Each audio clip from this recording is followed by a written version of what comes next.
the start of the 15th century, the Ottoman Sultanate was in full expansion. Taking advantage of the smaller kingdoms in Beyliks and Balkans and Anatolia, plus considering the disunity of these kingdoms, the Ottoman dynasty expanded quickly and attacked exactly where the instability existed in every direction possible. Having fairly tolerant behavior towards the Christian subjects, the Ottoman administrations created a form of stability in the new conquered lands. Additionally, when some Christian kingdoms organized together into Crusader armies, the Ottomans resisted and defeated these armies by taking advantage of their disunity and being blessed with gifted and powerful rulers. The critical points were these crusades, and if the Ottomans had been defeated, history in the Balkans and Anatolia would have been completely different. But the Ottoman victories in the Battle of Kosovo, Nicopolis, and others in the Balkans secured the Turkish hegemony over these lands. With stability increased, local peoples started to fight for the Sultanate, while the focus was on the expansion in Anatolia as well. In 1428, while the Ottoman Empire was fighting a war with the Republic of Venice and the Kingdom of Hungary, they achieved a temporary peace by establishing the Serbian Despotate as a buffer state. After the war ended in 1430, the Ottomans returned to their earlier objective of controlling all lands south of the Danube. The Hungarian kingdom was the most powerful in the region and a true rival for the Ottomans. Having the ability to gather a powerful Christian army, together with other smaller states, a successful campaign in the Balkans was very possible. But internal stability should be the foundation to have these kind of campaigns. Fortunately for the Ottomans, the Kingdom of Hungary fell into crisis after the death of King Sigismund in 1437. His son-in-law and successor, King Albert, died after just 2 years in 1439, leaving his widow Elizabeth with an unborn child, Ladislaus. Not having a king, the Hungarian nobleman then called the young King Vladislav III of Poland to the throne of Hungary, expecting his aid in defense against the Ottomans. After his Hungarian coronation, he never went back to his homeland again, assuming rule of the Hungarian kingdom next to the influential nobleman John Hunyadi.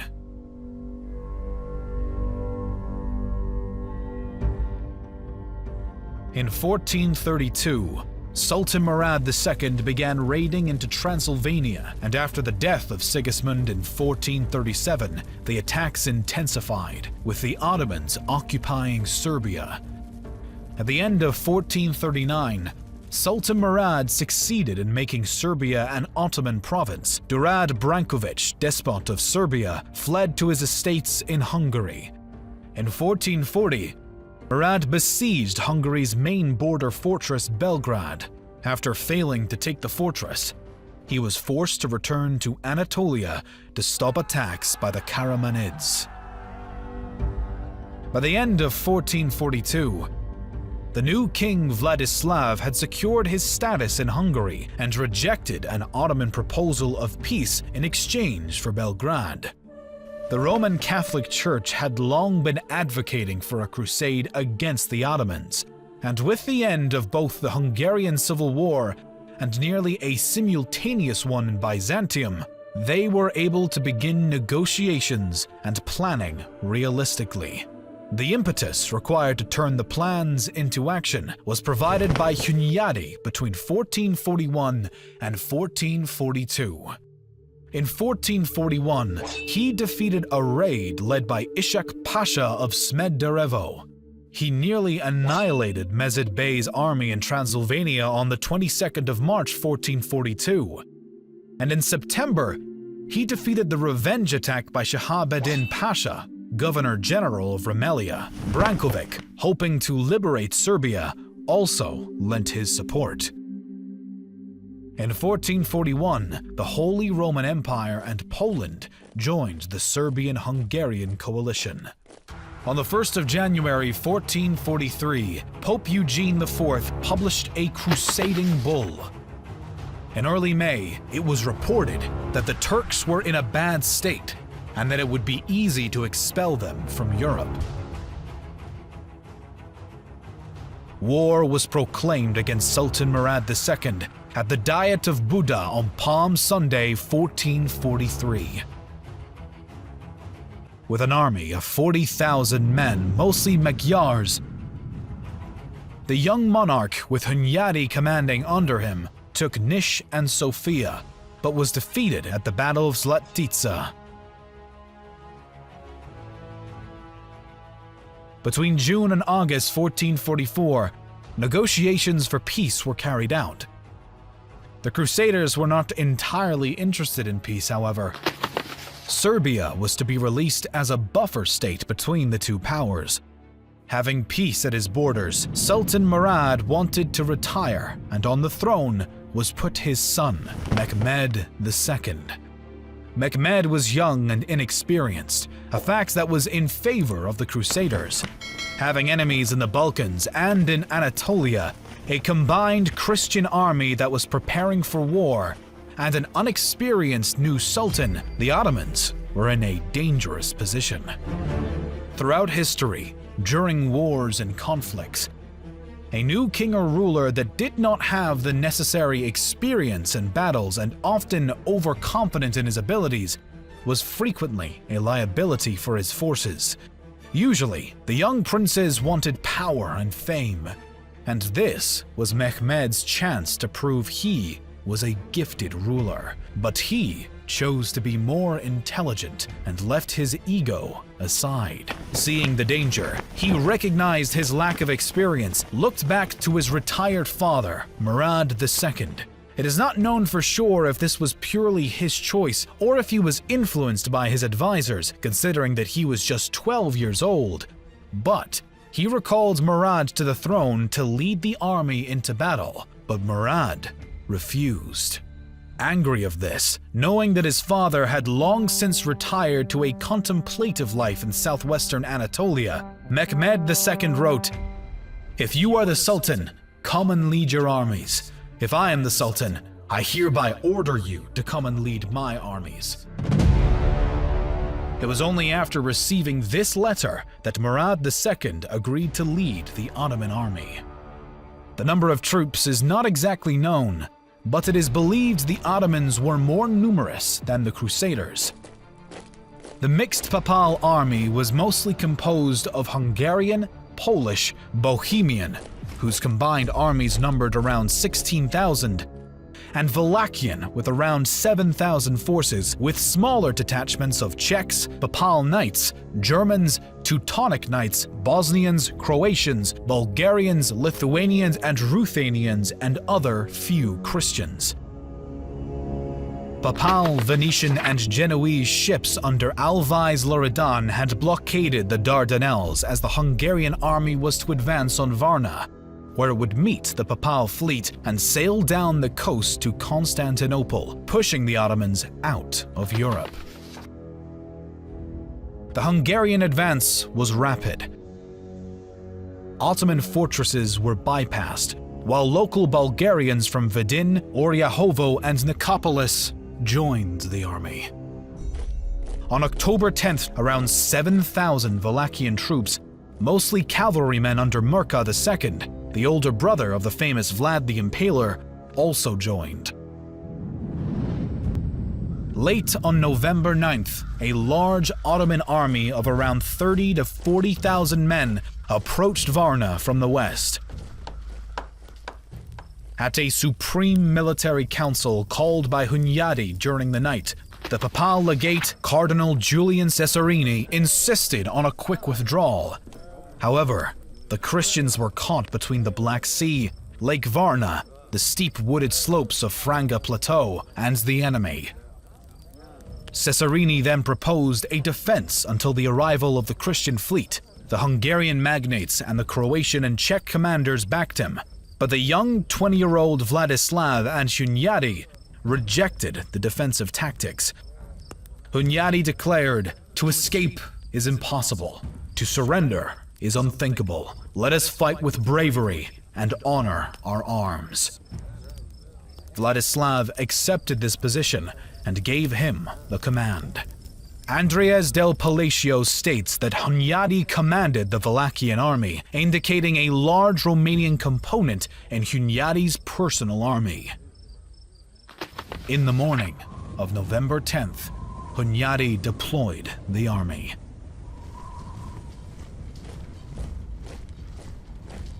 Two banners from the king's Polish and Hungarian bodyguards, Hungarian royal mercenaries, and banners of Hungarian nobles held the center, composing the hard core of the formation. Meanwhile, the Wallachian cavalry was left in reserve behind the center. The right flank was composed of 5 banners. Bishop Jan Dominic of Varadin with his personal banner led the force. Cesarini commanded a banner of German mercenaries and a Bosnian one. The Bishop of Eger led his own banner. And the military governor of Slavonia, Ban Franko Tolotsi, commanded one Croatian banner. The left flank, composed of 5 banners, was led by Michael Silagi, Hunyadi's brother-in-law, and was made up of Hunyadi's Transylvanians, Bulgarians, German mercenaries, and banners of Hungarian magnates. Behind the Hungarians, closer to the Black Sea and the lake, was the Wagenburg, defended by 300 or 600 Czech and Ruthenian mercenaries under Hetman Sejka, along with Poles, Lithuanians, and Wallachians. Every wagon was manned by 7 to 10 soldiers, and Wagenburg was equipped with bombards. The Ottoman center included the Janissaries and levies from Rumelia deployed around 2 Thracian burial mounds. Murad observed and directed the battle from one of them. The Janissaries dug in behind ditches and 2 palisades. The right wing consisted of Capiculus and Sipahis from Rumelia, and the left wing was made up by Akanjis, Sipahis from Anatolia, and other forces. Janissary archers and Akanji's light cavalry were deployed on the Franga plateau. The light Ottoman cavalry from the left flank assaulted the Croats of Ban Franko Talotsi. Christians from the left riposted with bombards and firearms and stopped the attack. Seeing this, the Christian soldiers chased the Ottomans in a disorderly pursuit, pushing them more to the Ottoman camp. But, even having a good momentum, this was a bad choice. Being unorganized and getting away from the main core of the battle, the Crusaders were attacked from the flank of the Ottoman cavalry.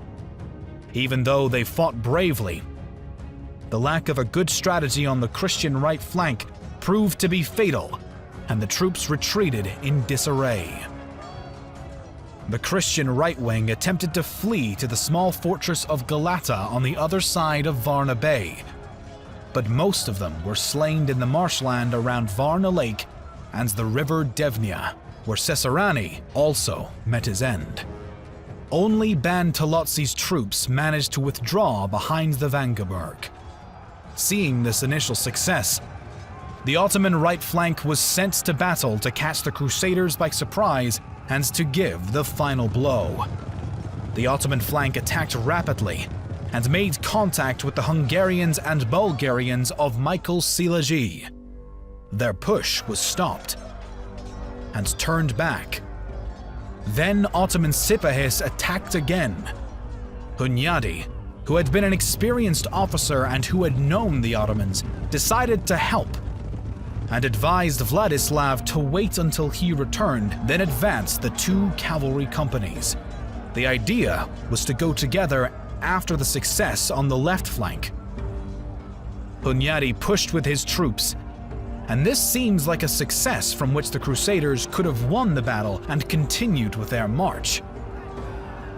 The battle had reached a critical point.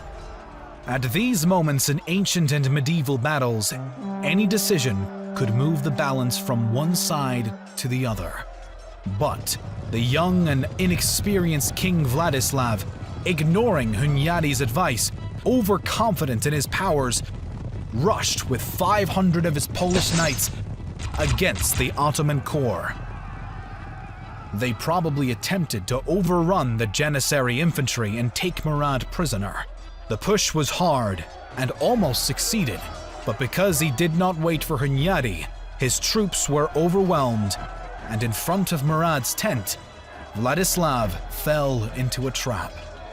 The 20-year-old king of Poland and Hungary fell off his horse and then was slain in the clash and beheaded.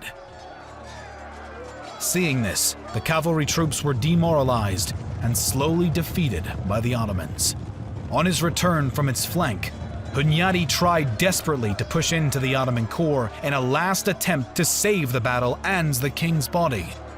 Even being a very experienced officer and fighting bravely, there was nothing to be done. All he could do shortly after was to organize the retreat of the remains of his army. Most of the Crusader army was killed.